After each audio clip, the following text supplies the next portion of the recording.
السلام علیکم لسنرز، شروع کرتے ہیں آج کی سٹوریز اللہ کا بابرکت نام لے کر، جو انتہائی عالی رتبہ اور بہت جلیل القدر ہے۔ آئی ہوپ آپ سب لوگ بالکل ٹھیک ہوں گے، اور شروع کرتے ہیں آج کی خوفناک کہانی ہے۔ آج کی پہلی خوفناک کہانی ذیشان نے جیکب آباد سے شیئر کی ہے۔ ذیشان کہتے ہیں کہ میں آپ کے ساتھ اپنے بڑوں سے سنے کچھ خوفناک واقعات شیئر کرنا چاہتا ہوں، جو کہ ان کی زندگی کے سچے خوفناک واقعات ہیں۔ ہمارے جیکب آباد میں میرے جو بڑے یعنی میرے ماموں اور میرے نانا ابو، ان کی زبانی یہ واقعات میں نے سنے۔ نانا ابو یہ بتاتے تھے کہ ہم لوگوں کے ادھر ایک جاننے والے تھے، یعنی وہ بہت بڑے وڈیرے ذمہ دار تھے، اور ان کے ہاں یہ رواج تھا کہ وہ سردیوں میں تو جیکب آباد میں رہتے تھے، لیکن گرمیوں کے موسم میں جیکب آباد میں بہت زیادہ گرمی ہوتی تھی، اس لیے گرمی برداشت سے باہر ہو جاتی تھی، اور وہ سب لوگ مری والی سائڈ پر چلے جاتے تھے، کیونکہ وہاں پر موسم ٹھنڈا ہوتا ہے۔ تو وہ اپنا سارا گھر نوکروں کے حوالے کر جاتے تھے، یعنی اس طرح کہ نوکر ان کے گھر کے قریب ہی رہتے تھے، اور نوکر آ کر ان کے گھر کو چیک کرتے رہتے تھے۔ اسی طرح وہ جو تھے سارے، وہ گرمیوں کے موسم میں اپنے گھر سے چلے گئے اور مری میں چلے گئے۔ ان کا مری میں بھی ایک گھر تھا۔ ان کا جو نوکر تھا وہ آ کر گائے بگائے چیک کیا کرتا تھا۔ ایک دن ان کا نوکر، گرمیوں کی شام تھی، اور اس نے کہا کہ میں گھر کا چکر لگاؤں۔ وہ گھر کا چکر لگانے کے لیے گیا تو گھر تو خالی تھا، لیکن جیسے اس نے گھر کے اندر قدم رکھا تو اس کے پیروں کے نیچے سے زمین نکل گئی، اور وہ حواس باختہ ہو گیا، اور وہ چیخیں مارتا ہوا گھر سے باہر نکل گیا۔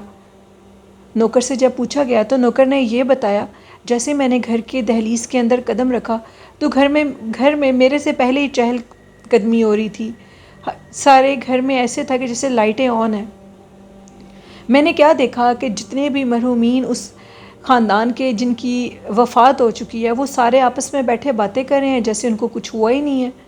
وہ سارے ایک دوسرے سے باتیں کر رہے ہیں، ایک دوسرے کے ساتھ ہنس رہے ہیں، مذاق کر رہے ہیں، چل پھر رہے ہیں، جیسے زمانہ پیچھے کی طرف چلا گیا ہو۔ انہوں نے میری طرف بالکل نہیں دیکھا، نہ وہ میری طرف متوجہ ہوئے ہیں۔ میں ان کو دیکھ کر حواس باختہ ہوا اور چیختا چلاتا ہوا گھر سے باہر نکل گیا، اور اس قدر خوف کے عالم میں مبتلا تھا کہ مرحومین جو کہ اس دنیا سے چلے گئے ہیں، وہ اب مرحوم ہو چکے ہیں، وہ ایسے کیسے واپس آ سکتے ہیں۔ نانا ابو کہتے ہیں کہ ان کا نوکر یہ قسم اٹھا کر کہتا تھا کہ میں نے اپنی آنکھوں سے اس سارے واقعے کو دیکھا، اور پتہ نہیں اللہ جانے وہ اللہ کا کیا معجزہ تھا، وہ کیا کام تھا۔ وہ روحیں جو کہ اس دنیا سے جا چکی ہیں وہ سارے ادھر تھے، جبکہ ہمارا یہ ایمان ہے کہ جو چلا گیا وہ واپس نہیں آ سکتا۔ ہم انسانی آنکھ روحوں کو خواب کے علاوہ نہیں دیکھ سکتے، تو وہ جنات تھے جو کہ ان کے روپ میں تھے، اور انہوں نے اپنا آپ اس کو دکھایا، کیونکہ ان کے گھر میں کافی جنات کا بسیرا تھا۔ ذیشان کہتے ہیں کہ میرے ماموں کی زندگی میں یہ واقعہ پیش آیا۔ میرے ماموں، چونکہ ان کا جو گھر تھا، ہم لوگ جیکب آباد میں ہی رہتے تھے، تو کمروں کے اندر کمرے بنے ہوئے تھے۔ ماموں سوئے ہوئے تھے، تو ماموں اٹھے ہیں تو ماموں کے کمرے سے جب باہر نکلتے ہیں تو آگے بھی ایک روم بنا ہوا ہے۔ اس روم کو کراس کر کے ہم باہر برآمدے تک جاتے ہیں، تو ماموں جیسے ہی اپنے آنکھیں ملتے ہوئے باہر نکلے اپنے روم سے، تو دوسرے روم میں جانے لگے باہر جانے کے لیے، تو ان کو اندھیرے میں بیٹھی ہوئی ان کو اپنے بھائی کی چھوٹی بیٹی نظر آئی۔ انہوں نے اس کا نام لیا اور کہا کہ اٹھو باہر چلو، اندھیرے میں گڑیا کے ساتھ کیا کھیل رہی ہو، ڈر جاؤ گی۔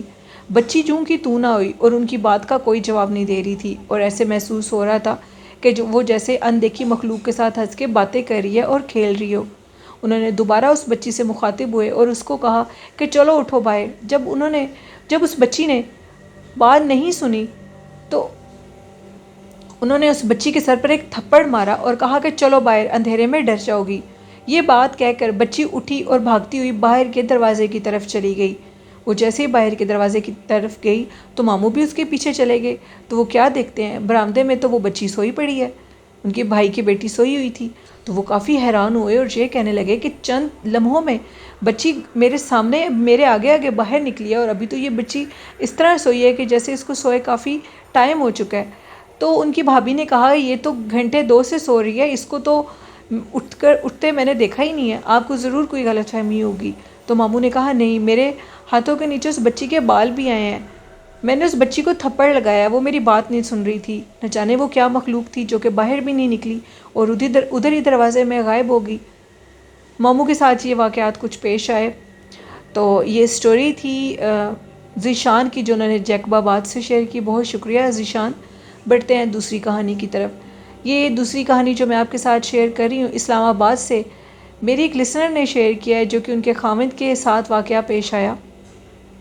وہ کہتی ہیں کہ میرے ہسبینڈ کا نام عتیق ہے اور عتیق کے نیم سے انہوں نے سٹوری مینشن کی ہے۔ ہم لوگ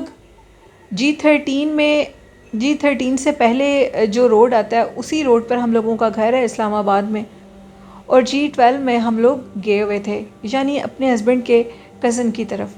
تو ہم لوگ اپنے ہسبینڈ سے پہلے ہی چلے گئے تھے، تو وہ آفس سے فارغ ہوئے اور ہمیں لینے کے لیے آ رہے تھے۔ تو اچانک سے G13 کی جو وہ کہتے ہیں کہ برج پل ہے، اس پر جیسے میرے ہسبینڈ اپنی گاڑی لے کر گئے تو ان کی گاڑی کی جو لائٹس تھیں وہ بالکل ایسے معلوم ہو رہا تھا کہ ریڈ ہو گئی ہیں، اور جو ارد گرد ریت کا علاقہ ہے، پہلے وہ کہتی ہیں کہ ادھر بہت سال پہلے ریت تھی بالکل، تو ان کو ساری ریت ریڈ کلر کی نظر آ رہی تھی۔ وہ کافی حیران ہوئے اور انہوں نے یہ مکمل طور پر سمجھ لیا کہ میری گاڑی کی جو لائٹس ہیں وہ اب ختم ہو رہی ہیں۔ انہوں نے اتر کے دیکھا تو گاڑی کی لائٹس بند ہو چکی تھی۔ انہوں نے کافی کوشش کی، ہاتھ وغیرہ مارا کہ لائٹس آن ہو جائیں، لیکن لائٹس بند ہو گئیں۔ اور وہ کہتے ہیں کہ وہ دوسری لائٹس جو لگی ہوتی ہیں، جو بلنک ہوتی رہتی ہیں، ان لائٹس کے ساتھ وہ ہمیں لینے کے لیے آئے اور وہ ہمیں لے کر چلے گئے۔ اب ہم G13 کی پل سے نہیں گزرے، ہم دوسری سائڈ سے گزرے۔ اس کے بعد کافی دن گزر گئے تو میرے ہسبینڈ دوبارہ اپنے دوست کی طرف، اپنے کزن کی طرف گئے تو اسی پل سے گزرے، لیکن اس دفعہ ان کے پاس موٹر سائیکل تھا۔ جیسے G13 کی اس پل سے وہ اوپر گزرنے لگے تو ان کی موٹر سائیکل کی جو لائٹ تھی وہ دوبارہ سے ریڈ ہونے لگی، اور جو ارد گرد کی ساری جگہ تھی وہ ایسے لگ رہی تھی کہ جیسے خون اشام ہو چکی ہے۔ اب کی دفعہ وہ سمجھ گئے تھے اور انہوں نے موٹر سائیکل کو ریس دی اور وہاں سے نکل گئے اور اپنے کزن کے پاس گئے اور اس کو یہ ساری بات بتائی۔ کزن نے ان کو یہ بتایا کہ آپ یہ جو واقعہ بتا رہے ہیں اکثر لوگوں کے ساتھ شام کے ٹائم یہ معاملہ پیش آتا ہے، کچھ کے ساتھ نہیں بھی آتا اور کچھ کے ساتھ آتا ہے۔ بہت سے لوگ اس چیز کے متعلق جانتے ہیں۔ آج سے کئی سال پہلے G13 پر انہوں نے جو بڑے لوڈر ہوتے ہیں، ٹرک ہوتے ہیں، ان کا داخلہ منع کر دیا تھا کیونکہ برج کافی کمزور تھی۔ تو انہوں نے اس کے آگے اور اوپر والی سائڈ پر ایک لوہے کا پورا جنگلہ لگا دیا تھا تاکہ ٹرک ادھر سے گزر نہ سکیں۔ کچھ ٹرک اس چیز سے واقف تھے اور کچھ نہیں تھے۔ سننے میں یہ آیا کہ ایک ٹرک تھا جس کے پیچھے 4 لوگ کھڑے ہوئے تھے اور وہ بڑی تیزی سے اپنی طرف سے اس روڈ کو کراس کرنا چاہتا تھا کیونکہ یہ شارٹ کٹ کا راستہ تھا۔ تو جو پیچھے لوگ کھڑے ہوئے تھے ٹرک کے اوپر، ان کے سر برے طریقے سے ہوا میں کٹ کر نیچے گر گئے تھے اور ہر طرف خون ہی خون ہو گیا تھا، کیونکہ اس کو معلوم نہیں تھا کہ اوپر انہوں نے وہ جالی نما جنگلہ لگایا ہوا ہے جو کہ ٹرکوں کو اوپر سے گزرنے نہ دے۔ اس دن کے بعد کہا جاتا ہے کہ G13 پل پرسرار ہو چکی ہے، خونی پل ہے، اکثر لوگوں کو ادھر خون ہی خون نظر آتا ہے، اور اکثر لوگوں کے مطابق 4 کٹے سر والے لوگ ادھر نظر آتے ہیں۔ یہ بہت سے لوگ اس واقعے کو جانتے ہیں، اور بہت سے لوگ اس شارٹ کٹ کے راستے کو یوز نہیں کرتے اور وہ دوسرے راستے سے آتے ہیں۔ بہتر ہے کہ آپ بھی اس راستے سے نہ آئیں، یہ جگہ خطرے سے خالی ہے، لیکن کبھی انہوں نے کسی کو نقصان نہیں دیا کیونکہ وہ لوگ ادھر ان کی ڈیتھ ہوئی، ان کی روحیں ادھر ہیں یا جنات ان کے روپ میں ادھر آ چکے ہیں جو کہ لوگوں کو تنگ کرتے ہیں۔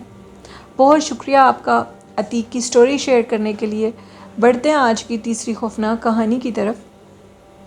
یہ کہانی میرے ساتھ کراچی سندھ سے شیئر کی ہے عقیلہ انجم نے۔ عقیلہ کہتی ہیں کہ میں آپ کے ساتھ اپنے بھائی کا ایک خوفناک واقعہ شیئر کرنا چاہتی ہوں۔ یہ واقعہ میرے بھائی کی زندگی میں تب پیش آیا جب وہ 10th کلاس کے پیپر دے رہا تھا۔ میرا بھائی بہت محنت کرتا تھا، ہم لوگ سو جاتے تھے اور وہ الگ سے ہم لوگوں کی باتوں سے بچنے کے لیے وہ ڈرائنگ روم میں بیٹھ جاتا تھا اور اپنی پوری وہ اسٹڈی کی طرف دھیان دیتا تھا، اس کا سارا دھیان اسٹڈی کی طرف ہوتا تھا۔ ہوا کچھ اس طرح کہ میرے بھائی بتاتے ہیں جب وہ رات کے ٹائم پیپرز کے دنوں میں پڑھتے تھے تو ساری رات جاگتے تھے، تو ان کو اچانک محسوس ہوتا تھا کہ جیسے چھت کے اوپر کوئی بڑے بھاری قدموں سے چل رہا ہو، اور وہ قدم انتہا سے زیادہ بڑے ہوں، انسان کے کسی جانور کے نہیں ہیں۔ وہ قدم ایسے معلوم ہوتے تھے کسی واقعی غیر مری مخلوق کے ہیں، کیونکہ وہ ایک ایک قدم کہتی ہیں کہ اتنا بڑا تھا کہ میں آپ کو اب لفظوں میں نہیں بتا سکتی۔ بھائی کہتے ہیں کہ یہ تو واقعہ ایک سائڈ پر تھا جو کہ مڈ نائٹ کو پیش آتے تھے۔ ہم لوگوں کی گلی جو تھی وہ 12 سے 13 گھروں پر مشتمل تھی، کافی بڑی گلی تھی ہم لوگوں کی، اور ایک کونے سے دوسرے کونے تک، کارنر تک جانے کے لیے ہمیں 3 سے 4 منٹ لگیں گے، یا 5 منٹ آپ کہہ لیں۔ بھائی کہتے ہیں کہ میں پڑھ رہا تھا، اچانک سے مجھے کیا محسوس ہوا کہ گلی کے ایک کارنر سے، یعنی کہ رائٹ سائڈ سے مجھے آواز آئی ہے جیسے کوئی کسی کو چھیڑ ہو، اوئے کر کر بلا رہا ہو، اور اوئے کہنے کی جو وہ آواز تھی وہ کافی بلند تھی۔ ابھی آدھا لمحہ نہیں گزرا ہوگا تو وہی آواز گلی کے دوسرے کارنر سے مجھے آنے لگی۔ بار بار وہ آواز کبھی ادھر سے آئے کبھی ادھر سے آئے۔ رات 2:30 سے 3 بجے کا ٹائم تھا۔ بھائی کہتے ہیں میں نے جیسے ہی ونڈو کھولی تو باہر بارش ہو رہی تھی۔ یہ ثابت ہو گیا کہ 2:30 سے 3 بجے بارش کے ٹائم کوئی انسان تو ہو نہیں سکتا۔ کہتے ہیں کہ یوں لگتا تھا کہ ساری رات گلی میں کوئی چل رہا ہو۔ ہم لوگوں کی وہ جو گلی ہے وہ انتہا سے زیادہ پراسرار اور خوفناک ہے۔ اس کے بعد بھائی کہتے ہیں کہ پھر میرے ساتھ یہ واقعہ پیش آیا، میں پڑھ رہا تھا تو راج ہنس، انہوں نے بتایا ایک پرندہ ہوتا ہے، اس راج ہنس کی آواز میری ونڈو کے آگے سے آنے لگی۔ یعنی آدھی رات کو راج ہنس کیسے آ سکتا ہے؟ وہ تو ایک دن کے ٹائم پرندہ ہے، وہ رات کے ٹائم کہاں سے آ گیا؟ تو اس کی آواز آنے لگی۔ بھائی کہتے ہیں کہ میں نے ونڈو کو بڑی مضبوطی سے بند کر دیا۔ ساری رات گلی میں کوئی چلتا تھا۔ کہا جاتا تھا کہ ہم لوگوں کی اس گلی میں جنات کا بسیرا ہے، وہ ساری رات گلی میں گھومتے پھرتے ہیں اور لوگوں کو تنگ کرتے ہیں، جو جاگ رہے ہوتے ہیں ان کو زیادہ تنگ کرتے ہیں۔ تو بھائی کہتے ہیں کہ وہ خوفناک مخلوقات جو کہ ساری رات گلی میں گھومتی پھرتی تھیں، اور وہ اکثر ان لوگوں کو نظر آتی تھیں جو کہ گلی کے اندر سے رات کے ٹائم گزرتے تھے، کیونکہ کسی کو بھی کسی ٹائم کوئی کام پڑ سکتا ہے۔ وہ مخلوق ادھر ہوتی تھی اور آج تک اس مخلوق کا ادھر بسیرا ہے۔ آبادی زیادہ ہونے کی وجہ سے یہ معاملات تھوڑے کم ہو جاتے ہیں، لیکن جو آبادیوں سے ہٹ کر گھر ہیں گاؤں والی سائڈ پر، کیونکہ اکثر لوگ اس طرح کرتے ہیں کہ گاؤں میں جگہیں سستی ملتی ہیں اور ان جگہوں کے اوپر ٹاؤنز بنا دیتے ہیں اور لوگ ادھر آباد ہو جاتے ہیں، وہاں پر جنات کی شرح زیادہ ہوتی ہے اور انہی لوگوں کے ساتھ جنات کے واقعات بھی زیادہ پیش آتے ہیں۔ لیکن اب ہمارے علاقے میں آبادی اس قدر ہو چکی ہے کہ اب یہ معاملات تھم چکے ہیں، لیکن ابھی بھی کچھ نہ کچھ لوگوں کے ساتھ پیش آتے ہیں، اور وہ یہ کہتے ہیں کہ رات کے ٹائم جیسے ہی ہم اس گلی سے گزرتے ہیں تو ہمیں اپنے پیچھے قدموں کی آواز آتی ہے۔ ایک شخص نظر آتا ہے، پرسرار شخص، جس نے اپنے اوپر ایک کمبل نما چادر کو اوڑھا ہوتا ہے، اور وہ گلی کے کبھی کسی کارنر پر نظر آتا ہے اور کبھی کسی کارنر پر، اور اسی ٹائم فوراً غائب ہو جاتا ہے۔ تو یہ سٹوری تھی جو میں نے آپ کے ساتھ ابھی شیئر کی۔ لسنرز کیسی لگیں آپ کو آج کی خوفناک کہانی ہے؟ میرے سبھی لسنرز نے جو واقعات بھیجے ہیں ان کے متعلق اپنا فیڈ بیک مجھے ضرور دیجیے گا، اور میرے چینل کو زیادہ سے زیادہ سبسکرائب، لائک اور شیئر کریں، مجھے آپ کی سپورٹ کی ضرورت ہے۔ اور آخر میں یہی کہنا چاہوں گی، والدین جیسی خوبصورت رشتے کی قدر کریں اور ان سے دعائیں سمیٹیں۔ اللہ پاک ایسی نعمت سب کے سر پر ہمیشہ سلامت رکھے، آمین۔